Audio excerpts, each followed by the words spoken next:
My name is Shawn Holloway, and I was born in Ozark, Arkansas in 1972. My dad was Gene Holloway, my mom was Darlis Holloway, and we lived in Ozark for about a year after I was born. My dad had gone to work for the Arkansas Highway Department, which is called RDOT now, I believe, but it was named different back then. But he took a job in Lincoln, and that's when we moved to northwest Arkansas. I believe we lived in Prairie Grove for a year because at that time there was no houses to rent in Lincoln or to buy, so they ended up building a house in Lincoln a few years after that, and that's where I spent my entire childhood. So what was it growing up? What was it like growing up in Lincoln? I loved growing up in a small town, knowing everybody. I went to school there. My mom worked at the school. So I had a great childhood there, lifelong friends that I'm still friends with. Many of the people I graduated with, I went to school with from kindergarten to 12th grade. So after graduating from Lincoln, I went to the University of Arkansas in 1990. I think I went originally on a full ride music scholarship.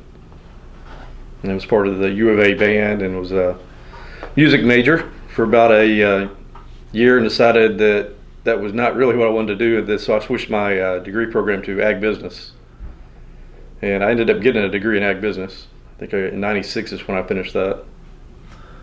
So what did you do next? So there was a little bit of time in between there. I was also a musician.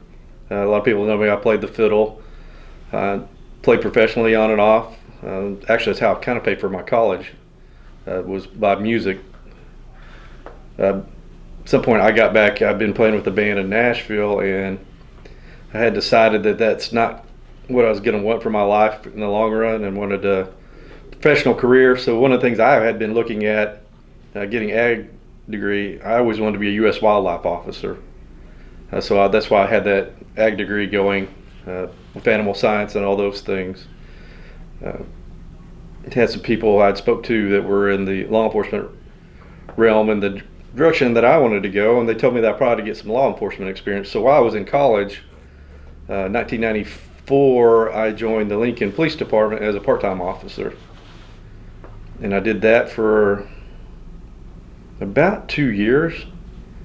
And one day, the chief at that point was Pat Skaggs, highly respected and for me. He knew law enforcement, and very intelligent man. I believe he has a PhD and teaches at a university today.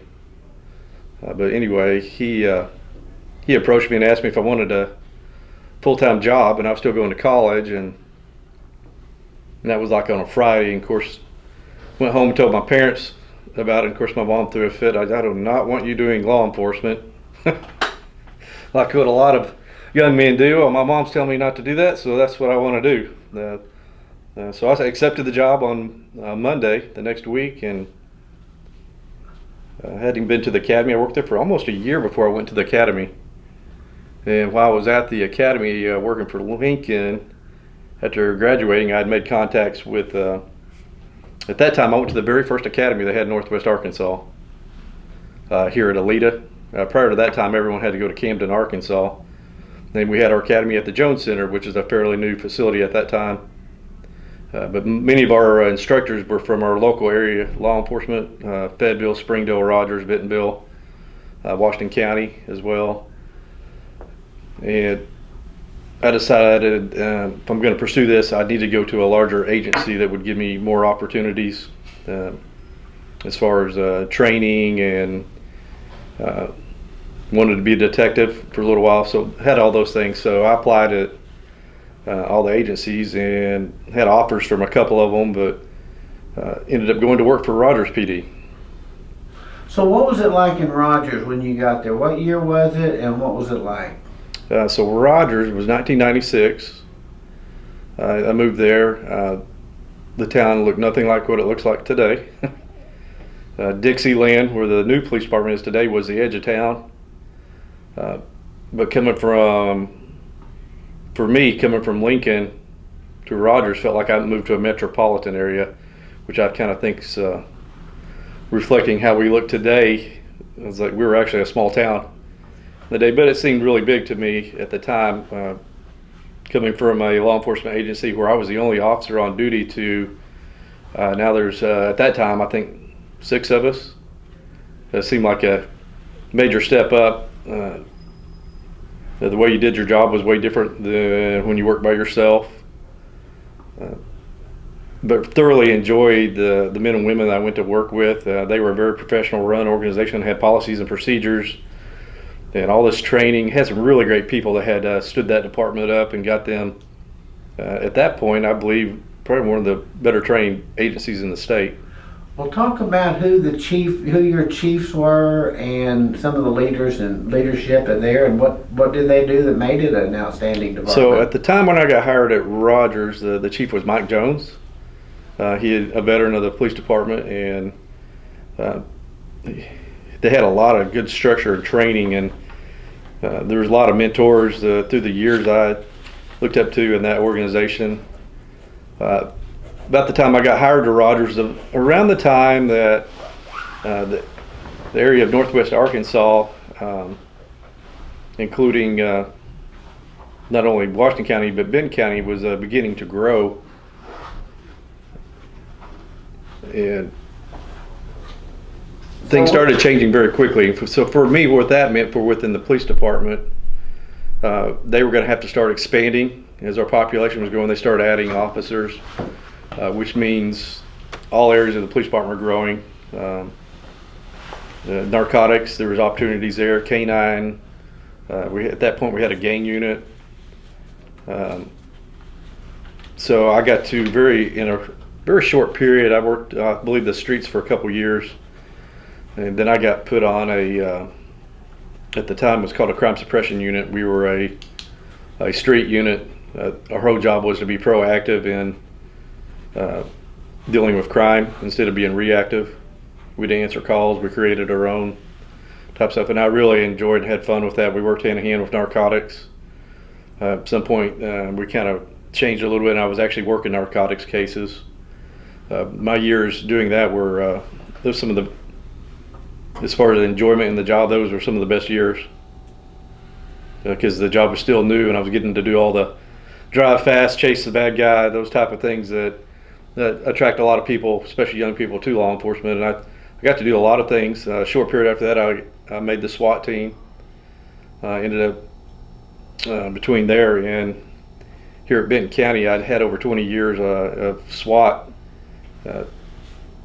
About half of that was as team commander. So I really enjoyed my years of SWAT. Being a police officer, you're part of a brotherhood of your fellow police officers, but SWAT is like another tier of that. There's a special bond with those guys. There's a lot of training goes into it, and got to be in a lot of different situations that I'm pretty sure my mom would not want me to be in. But I enjoyed those times of serving warrants and kicking in doors and going to barricaded subjects with guns and stuff. I joke to people a lot. Even today, I think I would rather go to a house with a barricaded subject with a gun than go to a political debate. To me, one's fun, the other one's stressful. That was never stressful for me doing that, because I had received a lot of training and was very confident in my abilities, and wasn't like that initially. I mean, when you first started SWAT, I can remember we had a standoff with a guy, and he had barricaded the door, and negotiators were out there for like 5 hours, and this guy was had some mental issues going on, and apparently was on some type of narcotics. Realized real quick, I'm like, man, what am I doing here? That was like my first encounter that I'm like, well, I could die today type of situation. But it took like 8 of us to handcuff the guy. So that was kind of a really crazy way to start my SWAT career. So I did the street crimes and all that for a while, and then I made detective. And as a detective, I got to get a lot of different training in a lot of different areas, and that really drove my drive for what I liked. I love learning new things. So, and you get in the detective world, there's all things you can do. First, I got into white collar crimes. I was like one of the few guys that liked that stuff, because I liked the accounting part of it, and piecing the puzzle together. So I got a lot of training in that area. I got trained in handwriting analysis, statement analysis. That one's dealing with whether it's a forged signature or not. The other one was dealing with the truthfulness of a statement. So really, those things really intrigued me, and I really excelled in that area. I believe I was a detective for about 6 years. Then I made sergeant, and they made me a sergeant in as a detective. So now I was leading cases, and that was, of all the jobs I ever had, that was probably one of the most enjoyable jobs for me, was solving these big cases and dealing with the homicide cases that came in. And at that point, I'd really honed my skills in listening to interviews and conducting interviews, and was able to pass that on to a lot of the detectives that work for me. So a lot of times they'd be in the interview room, and I'd be watching on the monitor, listening to what's being said, and I'd start giving them tips, he's lying or he's not lying. And so really enjoyed those years. Then eventually, I think I was a sergeant for about 4 years, I believe. Then I made lieutenant. At that point, had to go back to a uniform division, go back to working the street and rotating shifts.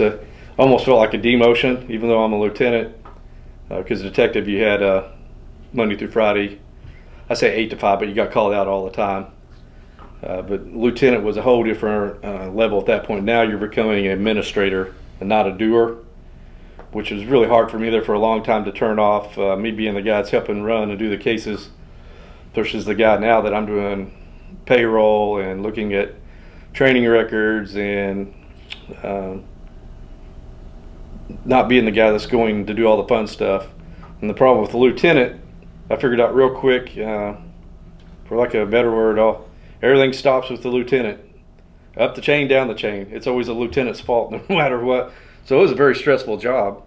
In fact, you got the chief and the captains want to know what the hell's going on, why this guy did this, and you got sergeants reporting up, oh, this guy did this. It always ended with the lieutenant. So that was but that's where I really kept my teeth in learning to be an administrator, and at that point starting to look at the bigger picture of what an agency does. It's very complex. The larger the agency gets. Benton County today, we have 330 employees. So there's a lot of aspects that go into not only doing police work, but having that base for me and knowledge of all these different areas I did has helped me to select individuals or get people trained in these various disciplines, whether it be canine, CID, narcotics, develop those future leaders underneath me, and make sure you get them the training they need. So I was lieutenant for, I think, about 2.5 years.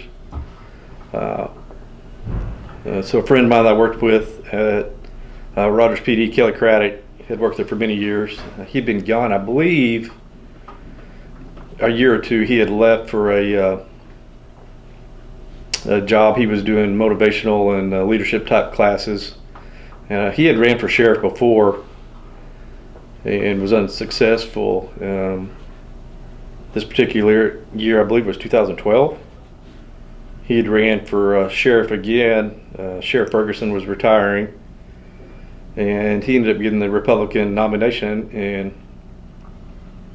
And so shortly after him getting the nomination, he started asking me if I'd come over and help him.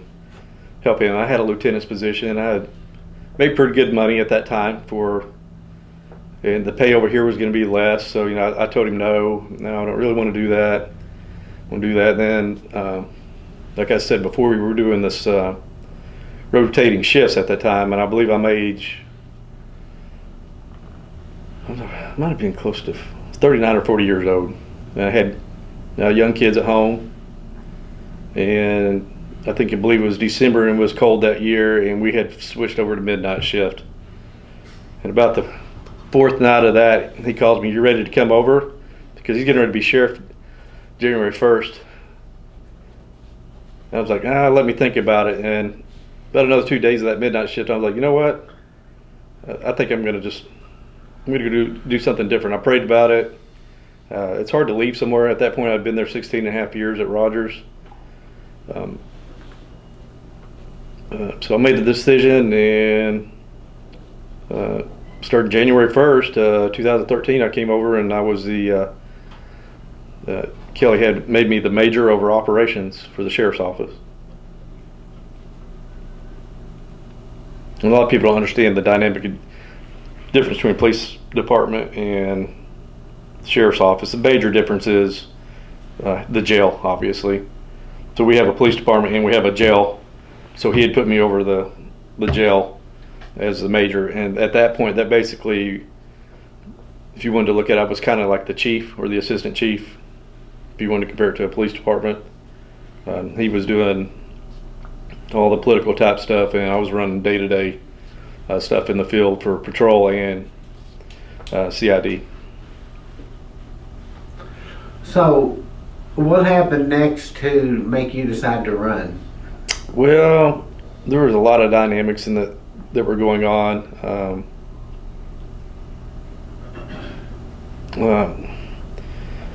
First year or so under the sheriff, things were pretty good. We were changing a lot of things, and I was instrumental, along with Sheriff Craddock and a few other people that came from a department like Rogers, on getting an updated policy manual, uniforms. At that time, they were more friendly.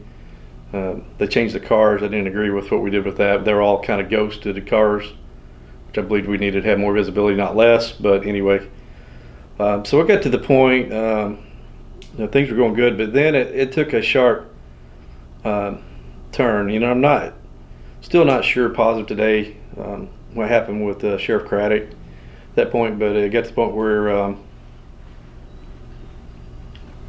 he wouldn't be here for a day or two, and then it became, well, here for a week or so. When I see him, he just seemed tired. And I don't know if he had stuff in his personal life going on, but there was something distraught that was going on. So there were some things that came to light. As a parent, he wasn't sleeping. So he had a sleeping disorder at some point, but then it came apparent to me that there might be a substance abuse thing going on in light with that, trying to figure out. I don't really know. I don't know if we'll ever really know. But I know that things started getting very unprofessional around here. And for me, to the point that I'm thinking about doing something else at that point, maybe going to work in the corporate industry, or probably not another police department. I was thinking more like a Walmart global security or some type of job like that. And things got progressively worse around here, and one day I got called to I won't name who they are, but a federal agency to question me about things my boss had been doing. And at that point, I'm like, I'm leaving. I'm gonna start looking for another job. And then I started having thinking about all the men and women that work here. Many had many years into this, and people started asking, why don't you run for sheriff? I'm like, I can tell you right now, I never started law enforcement thinking, hey, I want to be the sheriff. I've really never had thought that, and kind of did not want to do it, and prayed about it. And the Lord works in strange ways sometimes. The more I didn't want to do it, the more people started asking me to do it, and so I'd come up with the excuse, well, I can't raise money for this. And next thing I know, I'm starting to get checks. In fact, if you'll do this, totally out of my comfort zone. I'm like, I don't like doing public speaking. Sure as heck don't want to go do debates. I remember we did several debates during that election. I remember sitting there on the end just kind of praying to myself, this is not where I want to be. And that's what kind of was referencing how uncomfortable that was for me. I was like, man, I'd rather be doing anything. I'd rather be out on the street chasing someone or doing. But think the door just opened, and many different people were introduced to me that helped me along that way. And at some point, I was all in. I filed. Had to tell my boss I'm running against him, who was a friend too. That was hard to do, but all the years I put in at that point was over 20 years of law enforcement. At that point, my reputation that I had built for myself, I'm like, I'm not going to let him run and bring me down, regardless of what's going on in his personal life. So I ended up running. Doors just opened, and I started knocking on door to door. And then in a short period, I was like, I I just had this feeling I am doing the right thing, what I need to be doing. And the thing I ran the first time, what I really enjoyed was talking to people in the community. I believe the first time I ran, I knocked on over 4,000 doors because at that point I was unemployed. Sheriff Craddock had put me on administrative leave, so I had nothing to do but knock on doors. But what I learned in that time period doing that from the Sheriff's Department, from the community, what the community wanted and what we were doing good and what we weren't doing good, I learned real quick they hated our cars. Absolutely hated those. They were intimidating. They don't like that undercover look, gotcha look. They didn't like our black SWAT looking uniform. It was intimidating with the black tinted windows. So those were some of the things when I did get elected were some of the first things I changed. So first thing we changed our cars. We went to a black and white. So when you see it, there's no doubt. And the community loved that. We also went to the traditional brown and green sheriff's uniform that you see throughout the country. And the community loved that too. Yeah. So you took the feedback you got from going door to door and used that to set policy? Yep. And was it intimidating? Do you going door to door? Did you like doing it after a while? First couple of days, it was kind of weird just knocking on strangers' doors. I mean, you never know what's going to happen, but the longer it got, the more comfortable I got. And I got to the point where I couldn't wait to get up in the morning and go do that. I went all over the county, spent a lot of time in Bella Vista. I met a lot of in Bella Vista. I met a lot of retired law enforcement people who had moved here, who spoke to me about things in the current environment of law enforcement. And the more I did it, the better I felt, and it helped me as a leader realize that if we want to stay successful in the long run and not get stagnant, that we have always got to listen to the community, because that's who we're here to serve. That was I think for me as a leader, was part of the training for me that I had never really had. So that is since I've been sheriff, that is our motto here. People ask me, what's the direction? What's the mission statement? We have one simple one: community first. All of our programs are called community first, and that means us getting out and serving the community and being involved with our community all the time, not us against them, but being one together. We do a lot of stuff in the community. So we got one of our bigger events that I came up with that has grown and grown and grown. We do a carnival at the fairgrounds during Halloween that's free. We have partners in our community that help sponsor and provide things to make that happen. When we first started it here, we had it at the sheriff's office. We were expecting maybe 200 or 300 people to come. We had like 1,000 people showed up. We were scrambling going to any convenience store or Walmart and getting more candy that we're handing out. And then the next year it grew to about 3,000, then about 5,000. I believe last year we had about 6,000 or 7,000 people come to the fairgrounds. We had to move it from here because there's nowhere to park anymore. And during the COVID years, we did a drive-through thing.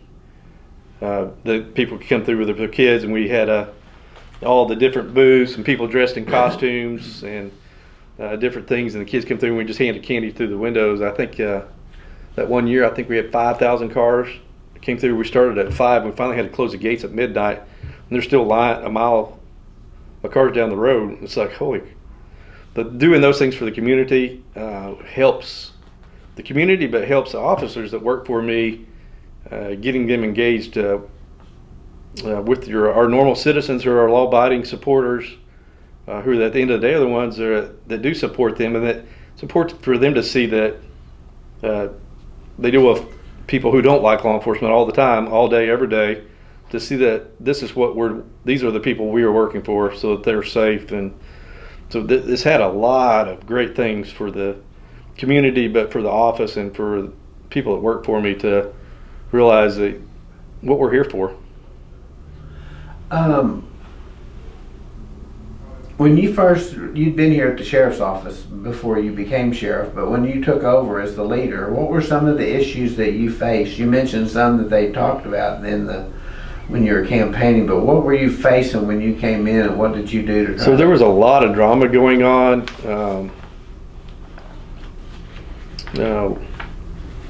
Hard to describe for lack of a better reason. There was a lot of family feuding going on and different cliques within the agency.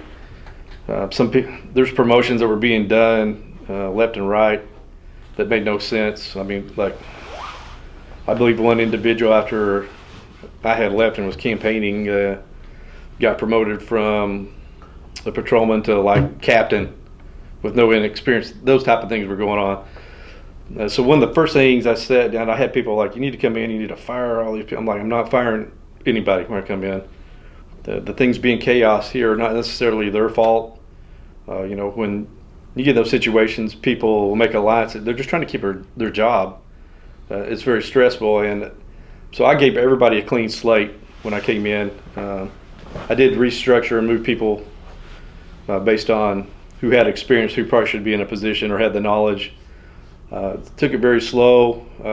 Let everyone know you're not going to be fired. So everyone was given ample opportunities to improve what we're doing. So then we started changing policies. At that point, I had a policy manual that spanned 3 sheriffs at that point, all the way back to Andy Lee. Not in digital form, all in a book. We had conflicting policies. One policy said you could do this. And then there'd be another sheriff said you can't do that, but they never. So basically, we threw that entire policy manual in the trash can, and I got in contact with the company who writes policies for the National Sheriff's Association.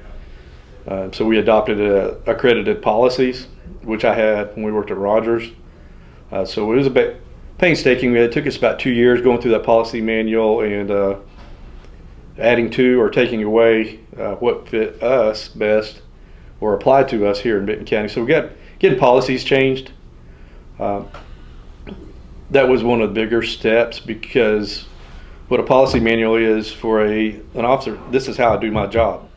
Here's our perimeters, and here's what I can do. This is what I can't do. If I do this, I know I'm fired. So having those clear, written out how I do my job, slowly started turning things the direction that we needed to go.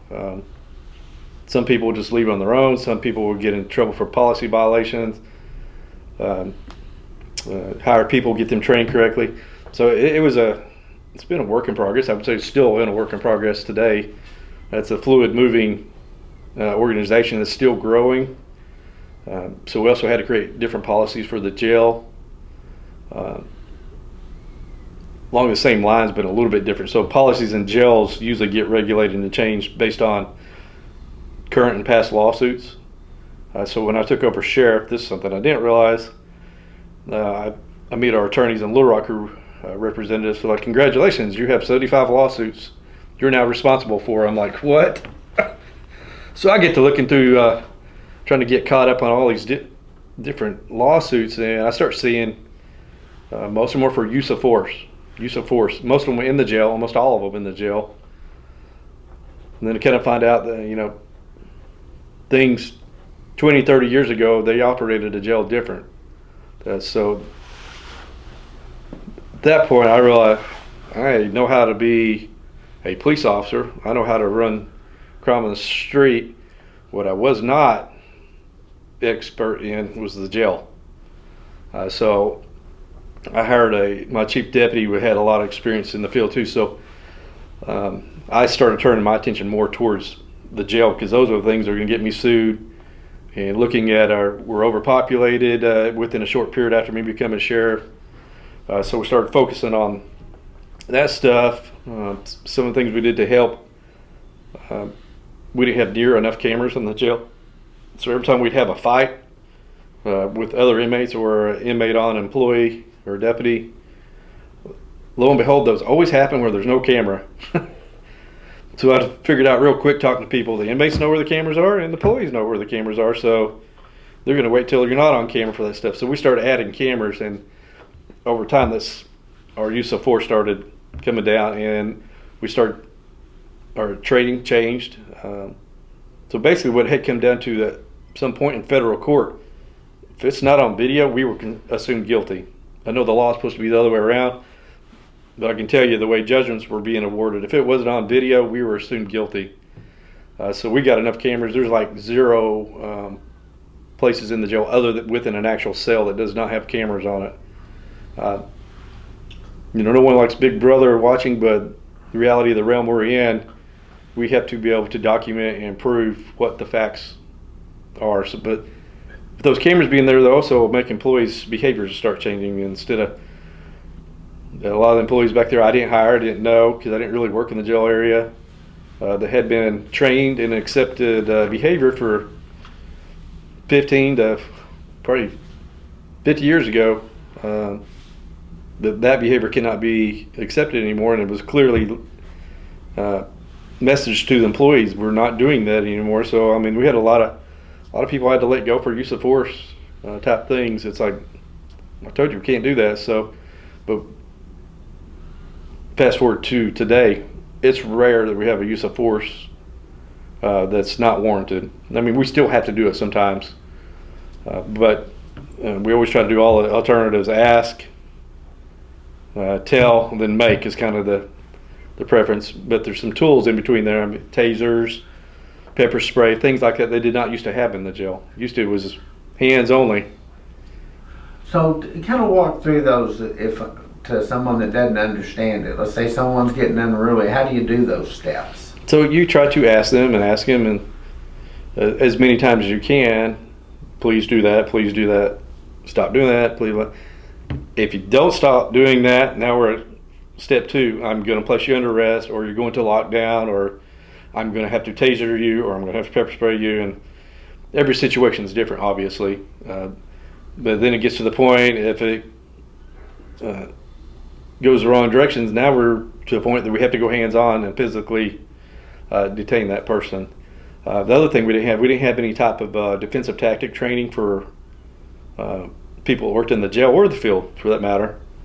It was just a redneck brawl, punches, this and that. So we brought in professional people who start with especially our new employees, but everyone's had that training, teaching them defensive tactics on how to protect yourself, but also how to get the situation under control without hurting that person, without having to swing.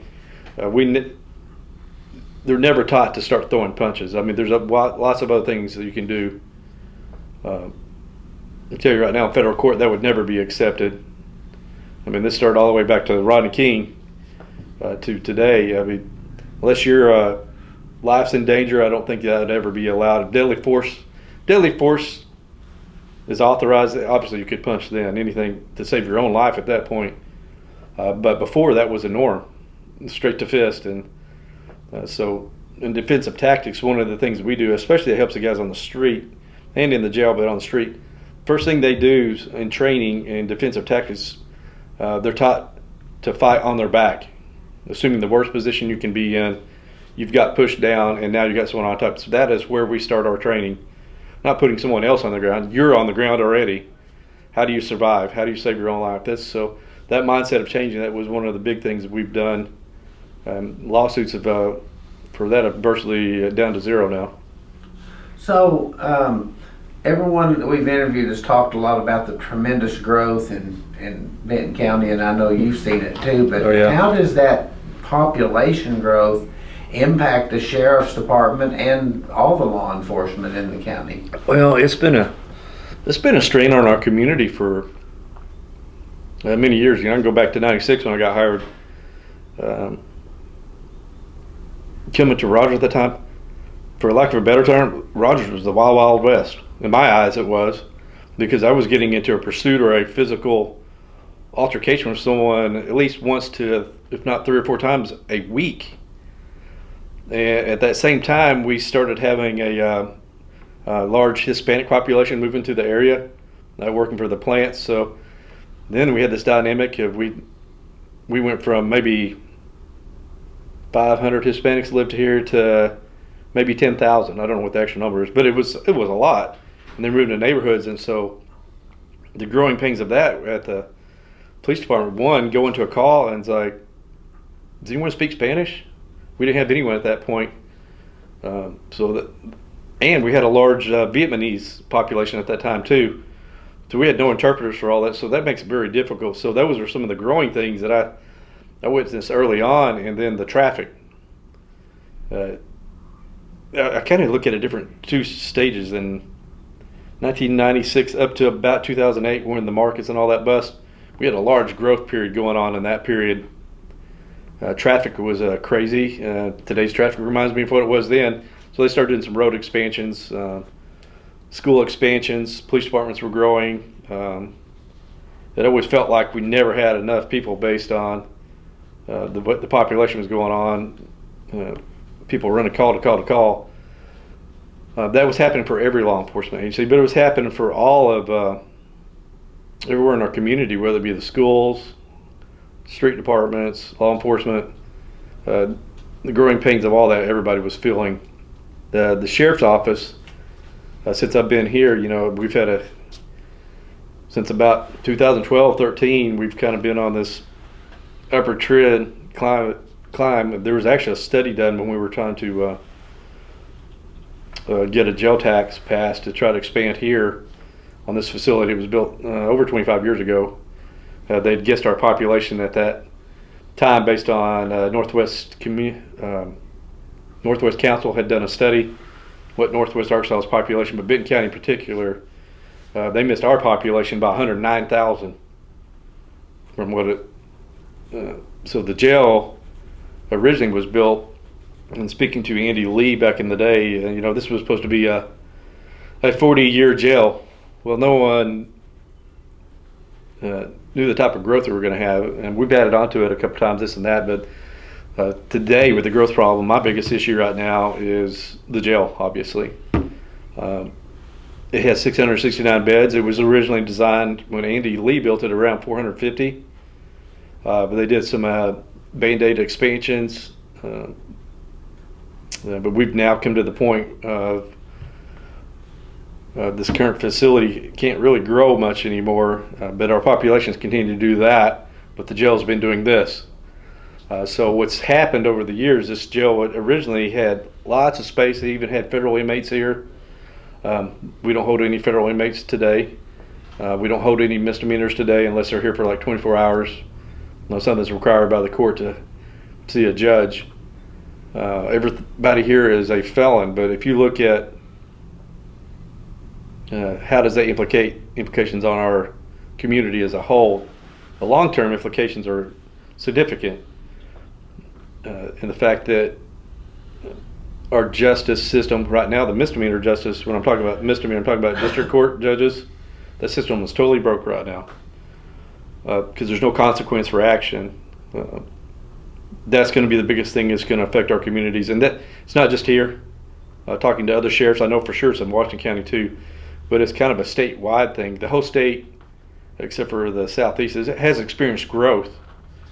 The jails have not grown anywhere because no one wants jails. Not a popular item that people want to vote on and pass a tax for versus a park or a school. And since someone's asking why don't people want to do it, one of the anomalies that we have here, law enforcement has done such a great job here in Northwest Arkansas that crime is low compared to other places in the country that have the same population we have.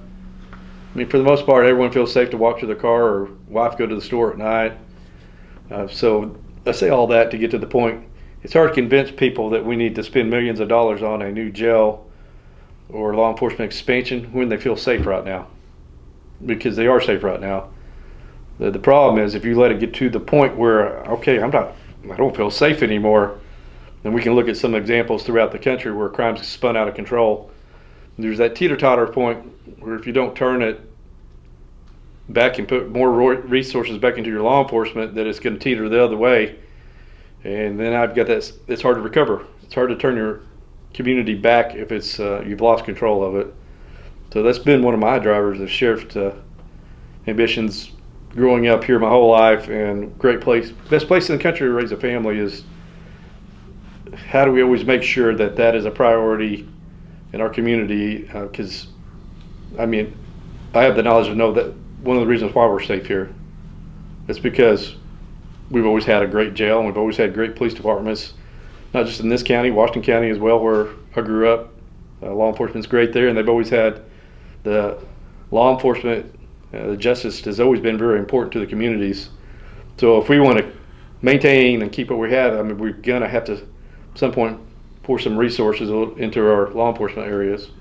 Well, you talked about the growing pains from the population, but let's talk about the uniqueness of Benton County. Okay. About you've got you're bordering 2 other states and other counties. So talk about how that impacts law enforcement. Yeah. So for us, obviously we have Missouri on the north of us and Oklahoma on the west, bordering the county, and then we've got Beaver Lake, which almost, I believe, 90% of Beaver Lake is in Benton County. So we're responsible for patrolling that and dealing with anything that arises related to the lake. And then we've got our booming population here on the east side of the county, Bentonville and Rogers. And I'd say Salem Springs is growing pretty significant. But then you've got Centerton here, who used to be a Lincoln not that long ago, is now larger than Salem Springs. A lot of people don't realize that. So the growth here is out the charts, but then you deal with a lot of our crimes as far as the sheriff's department that we respond to are not within the cities, the unincorporated areas. Well, almost all of those are all on the state lines, both state lines. So we have a lot of issues with theft that happen, and they steal stuff here and they cross the line. So we're trying to make sure that you have those relationships with the surrounding counties that in your own state, but also a different state where they have different state laws, and for lack of a better way, they do things different than we do. You cross the state line into Oklahoma or Missouri, they don't have the resources or the tax base that we have, so they have a very small law enforcement presence. And a lot of times when we get a big case, such as a homicide or something, they're more dependent on our resources, and a lot of times we're having to get whether it be Oklahoma State Police or Missouri State Police to come and assist with the case. It's no fault of those counties, but they're just small rural counties. You would think they would start growing too at some point, and they probably will. My guess, because it's cheaper to live in those 2 states, but it hasn't happened yet. But just to say that that's a different realm, so that presents a challenge for us. When those things arise, opportunities for criminals. Obviously, if you're going to commit crimes, you want to live in this state and go to another state and do it. Makes it harder to catch them. So that's really where the challenge is trying to figure out who it is. Before we get on to some other questions, is there anything else you can think about the sheriff's department, or maybe some of the projects you worked on here that you want to go over before we go on to other questions? You know what? I have thoroughly enjoyed being the sheriff, and the people that work for me. I've been in law enforcement a long time. I've tried to create an environment that's more of a family environment, where everyone loves coming to work. I will say we're doing something right here. So when I get an opening for a deputy in the field, I'll have 100 people apply for it. You look at some of the cities around me, they're 15, 25 positions down and can't get people to go to work for them. So people ask me, why is that? I was like, because I'm allowing my people to be law enforcement officers, and we're not micromanaging them. We are holding them accountable, but we've created an environment where people enjoy coming to work and don't feel that the sheriff's out to try to get them, that I can do my job. I tell them, I know you're going to make mistakes, but just admit to it. When you've made a mistake, it comes up, don't lie. So I believe now, I've been sheriff 7 years, we've got the culture where we've got to pick and hire people we have now, and it's just a great environment. I don't see all the one thing I was referring to prior to me being sheriff was all the inner fighting that was going on. We don't have that going on anymore. So the biggest thing is I just try to value people as people and try to treat them the way I'd want to be treated. And I get that trait from my dad. But people love my dad, and that's one of the things I looked at when my dad retired, and at his funeral, the amount of people that showed up. And that made me reflect. My dad always treated his common man with respect and kindness in the way he wanted to be, and that's one of the characteristics I took from my dad that I've applied to my job. Well, and his job was a leadership position. Mm-hmm. Talk about how he was a local leader and how he treated his staff. Yeah, he worked for the highway department. I remember my mom telling me, he told her, hey, we're moving to Lincoln. My mom was like, where the hell is that? And I guess when they first came there, most of Lincoln was dirt roads, including the roads around the school. And my mom was like, oh, we are not doing this. But they ended up staying. But my dad took on this role, and I watched many of the men and women that worked for my dad through the years. And you could tell that they just loved him. He had people all the time trying to get a job there. I mean, some of the stuff they did was probably not a real fun job, especially when the winter came and you're having to remove snow or be out in the heat of stuff. But I always felt like everyone that worked for him really respected my dad and what people told me through the years that worked for my dad. And my dad was involved with coaching youth baseball, and I do that for my children. Just many of the great things, but he had opportunities. I remember when we worked at the highway department to be promoted. He had a big job offer to move to Little Rock.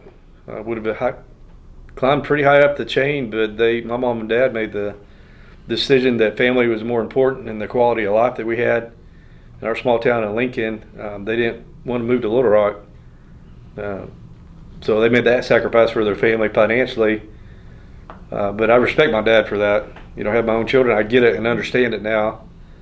But he was a good leader. He was a silent leader, but a good leader. I don't know how to explain that, but he didn't have to demand people's respect. They wanted to do what he was doing. When you go to sheriff's conventions or national or statewide meetings, and someone comes to you and says, Sheriff, what's your home county like? What do you tell them? Well, so I'm on the Sheriff's Association. I'm a board member now. We have 75 counties. Matter of fact, I just got back from a 2-day trip with most of the sheriffs. I listen to a lot of things they're dealing with and talking about, which are the same things I deal with, just on a larger scale. So I try to help a lot of the smaller counties around me, especially we've had some new sheriffs elected in Carroll County, Madison County, and Crawford County, who I've become friends with, and I've been trying to help them with giving policies and procedures. They have a question, but then they'll start talking about numbers or so. Well, how many employees you have? I'm like, well, how many do you have? And some of these, well, we have 14, and kind of pain in the butt put in. And I try to be humble about it because obviously we're the second largest county, probably soon to be the largest. And they're like, how many employees you got? I'm like, oh, I got 330. And they're like, but I always preference to them. I was like, just because I'm bigger, we still have the same problems. You have a jail, I have a jail. Those problems don't change. As I tell them, I'm like, I just get more of it. But I have more staff to deal with those things too. What I find is different about my job and their job, and I totally get it. I grew up in Lincoln. Washington County wasn't that big. It was a rural county for the most part. We had Fayetteville kind of as a large town, but the difference in some of these smaller counties, those sheriffs actually have to go and answer calls. They have to because they don't have enough people. My friend Ronnie Boyd, who's the sheriff at Madison County, he's having to answer calls. He worked for the state police, but they only got one person on at a time. So sometimes the backup will be the sheriff. Or if he calls in sick, the sheriff's got to work.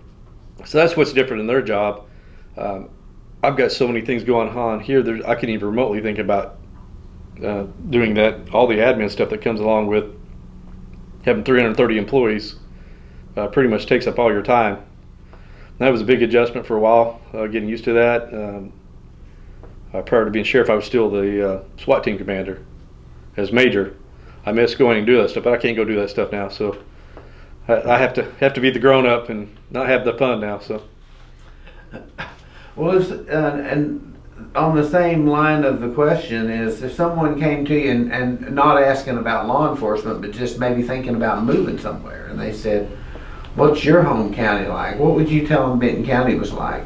Well, we're a gold mine. We're a diamond in the rough. A lot of people in the country they are figuring it out now. That's why the growth we've got going on.